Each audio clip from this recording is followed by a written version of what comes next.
بنيني ياخدها تاني متولي، يلعبها في القلب بشكل كويس، اماميه من محمود عبد العزيز قدام ال 18، التسديده حلوه، جول جول جول. ايه يا ابن الجمال ده، حلوه حلوه ابراهيم حسن، مش ممكن، فوقتنا وخضتنا. ايه يا ابن الجمال ده، تسديده ايه، مدفع، حلوه حلوه ابراهيم حسن. رغم ان النادي الاسماعيلي غايب عن الهجمات، الكابتن حلمي طولان بيقول هو في ايه، انا اللي ماسك الكوره وانا اللي بروح وانا اللي بقرب، وابراهيم حسن يفاجئ كل اللي بيتابع سواء في الملعب او قدام الشاشه بتسديده في منتهى الجمال والروعه. واحد للنادي الاسماعيلي. ادي الحكايه والحدوته من اولها. منين يا نهار ابيض على ده جون، ايه يا ابن الجمال ده، واحد دون مقابل.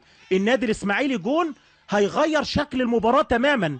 تقريبا 30 دقيقة ابراهيم حسن هو اللي بيعمل البداية التهديفية بواحدة، ولا في الاحلام ما يحلمش ابراهيم حسن بالجون ده في مين، في نادي الزمالك. وادي جنش بيتفرج عليها زينا بالظبط، عايزة لها يومين ثلاثة عشان يطلعها جنش دي، انما كان طالع لقدام سنة زيادة محمود جنش.